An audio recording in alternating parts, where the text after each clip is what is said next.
सभी छात्रों को मेरा नमस्कार।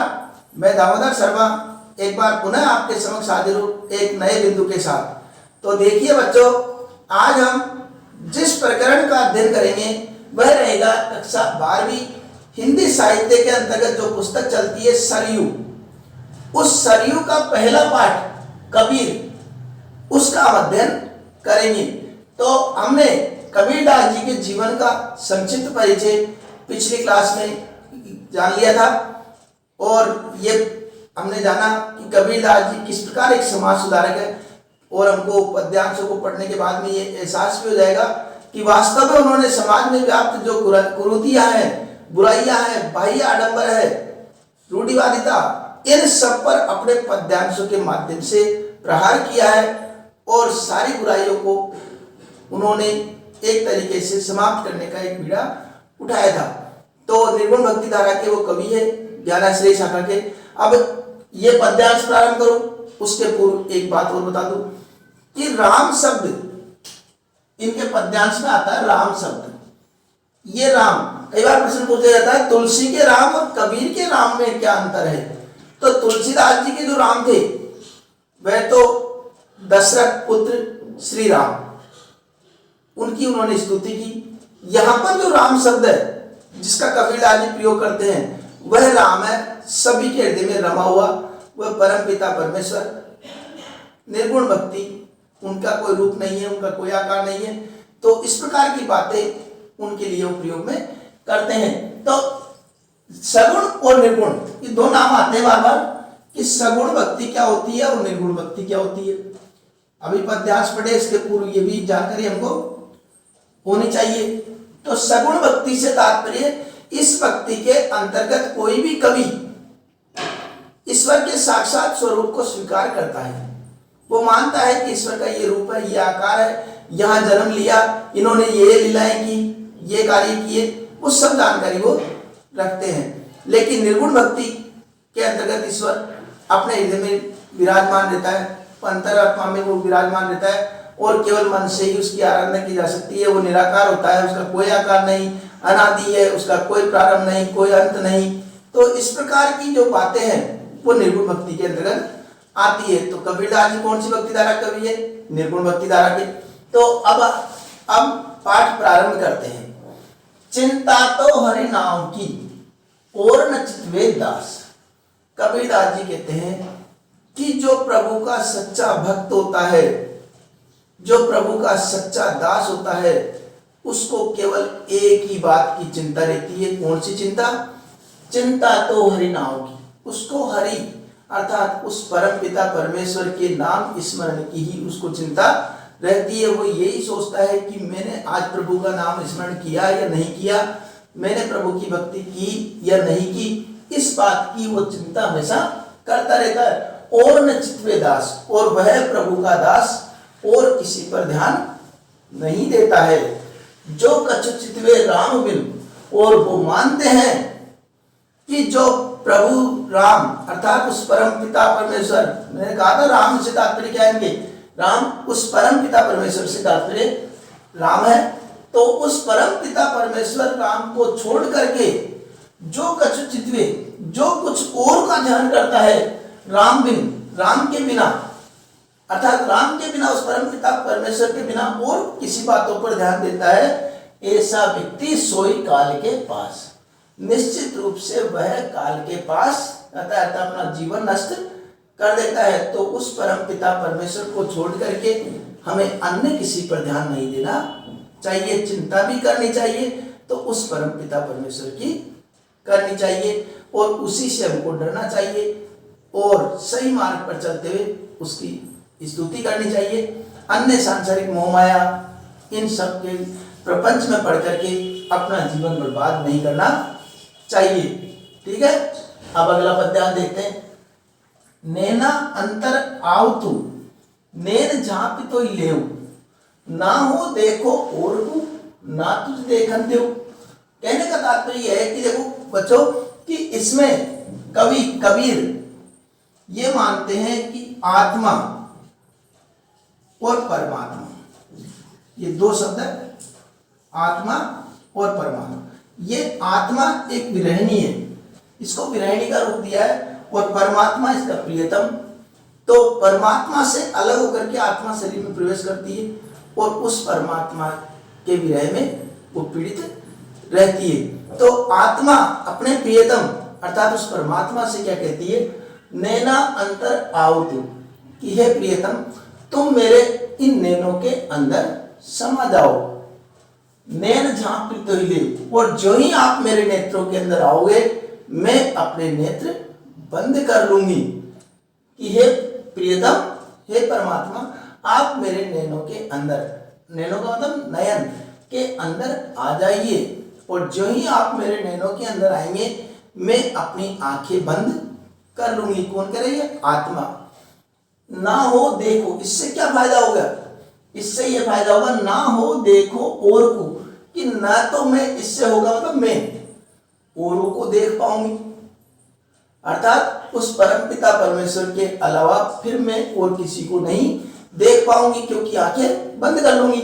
ना तुझ देखन देव, और तुम्हें अपनी आंखों की पलकों की उसमें छिपाने के बाद में तुम्हें भी और किसी को नहीं देखने दूंगी, अर्थात आप भी केवल मेरे ऊपर कृपा करें और मैं आपको अपने हृदय में अपनी आंखों की पलकों में छिपा लूंगी, अर्थात मुझे आपके अलावा कोई दिखाई नहीं दे, ऐसी मेरी प्रयास रहेगा।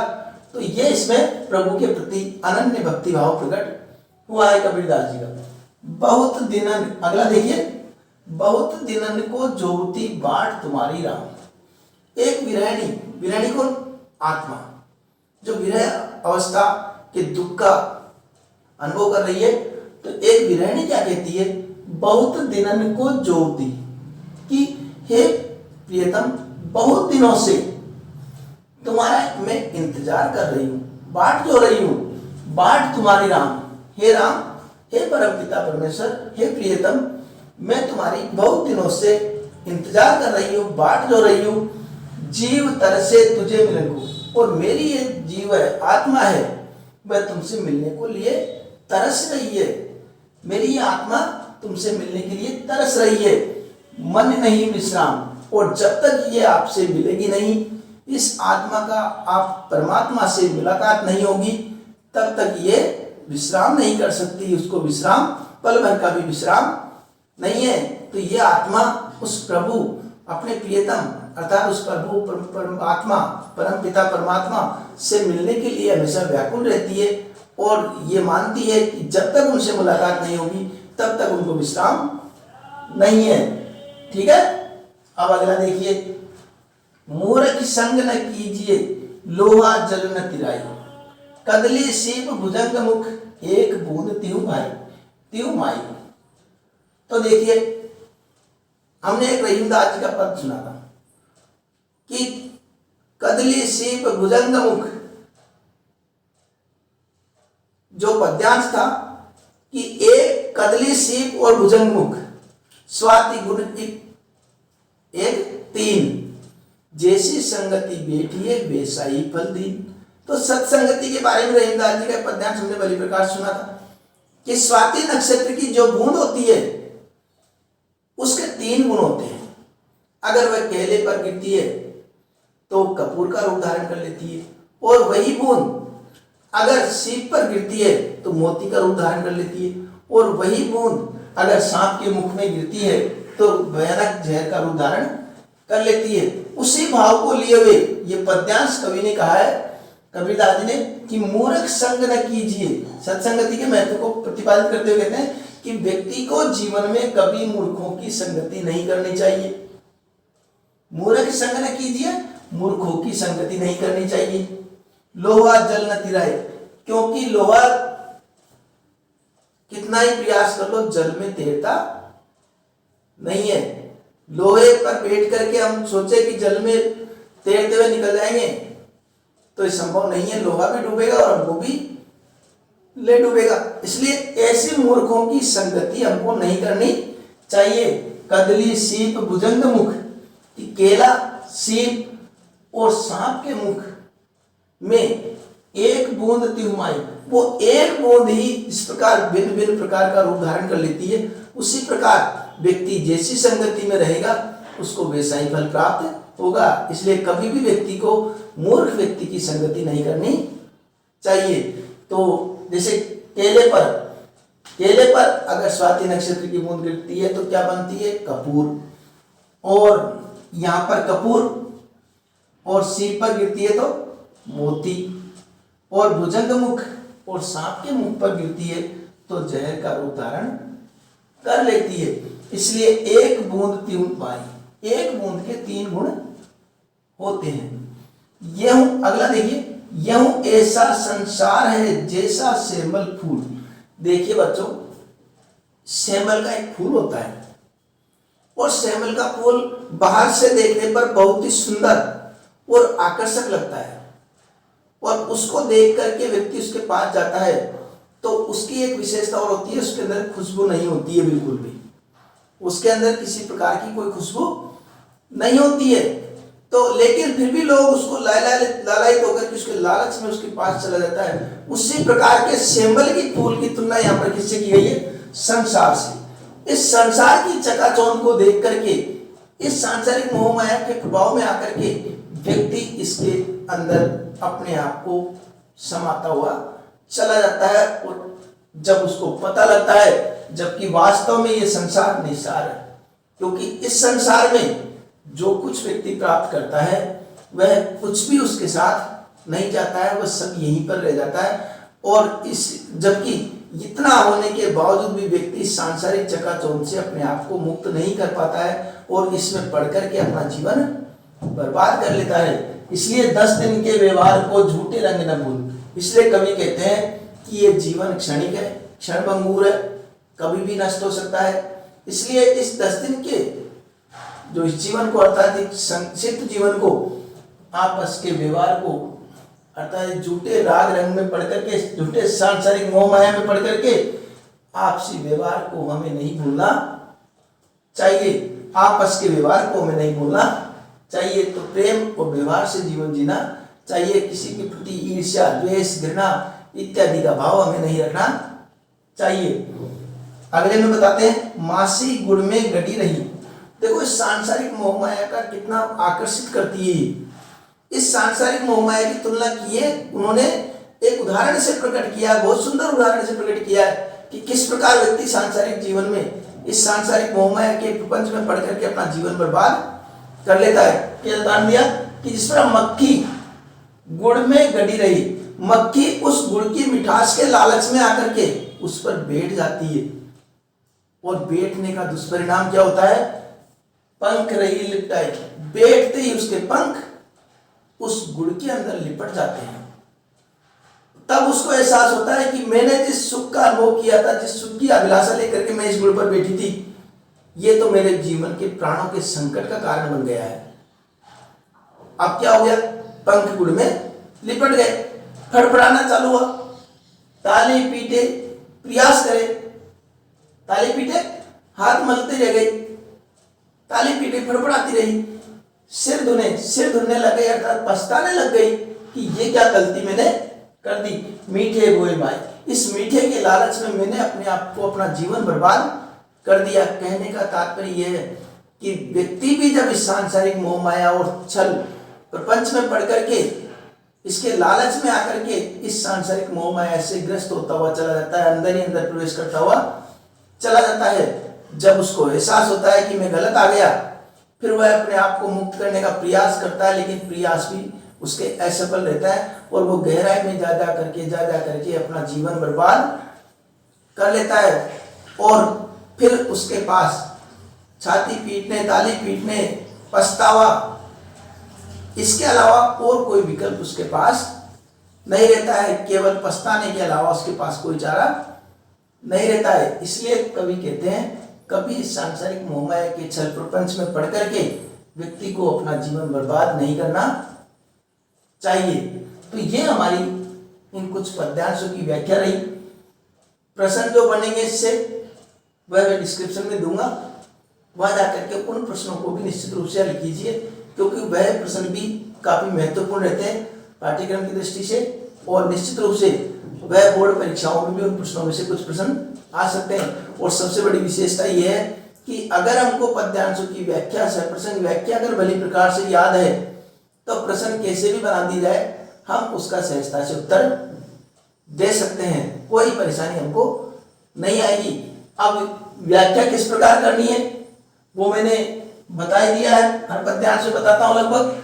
तो उसी में आज हम इसकी भी व्याख्या की थोड़ी सी भाषा संक्षिप्त रूप में मैं बता देता हूं कि पहले हमको प्रसंग लिखना होता है।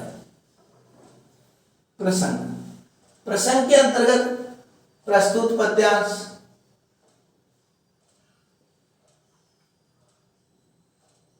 हमारी पाठ्य पुस्तक सरयू के अंतर्गत कवि शिरोमणि कबीर द्वारा रचित पदों से अवतरित है। ठीक है। अब इसमें प्रभु की अनन्य भक्ति का भाव प्रकट हुआ है, सत्संगति के महत्व का प्रतिपादन किया गया है। ऐसे जिस प्रकार का पद्यांश का भाव लिए हुए वो पंक्ति हमको एक पंक्ति और लिख देनी है। ठीक है। जो भी भाव प्रकट होता है उसको फिर हमको व्याख्या प्रारंभ कर देनी है। व्याख्या हमने प्रारंभ कर दी, व्याख्या के पश्चात हमको विशेष का बिंदु लिखना होता है। विशेष में क्या लिखेंगे? सर्वप्रथम सदुकड़ी भाषा का प्रयोग, दूसरा यहां पर लिखेंगे दूसरी विशेषता उपदेशात्मक शैली। ठीक है। अब तीसरी में हम जो इसमें अलंकार है या कोई अन्य बात आई है तो उसको भी हम लिख सकते हैं। अनुप्रास अलंकार का प्रयोग। तो यहां पर क्या बताया गया? अनुप्रास अलंकार और ये विशेष लिख दिया हमने। अब कुल मिलाकर के इस प्रकार हम इस व्याख्या को और इससे बनने वाले प्रश्नों को आसानी से कर सकते हैं। और यदि चैनल को सब्सक्राइब नहीं किया हो तो वह भी कर लीजिए ताकि आने वाले वीडियो आपको समय पर प्राप्त हो सके। अगले वीडियो में एक नए बिंदु के साथ आपसे पुनः मुलाकात होगी।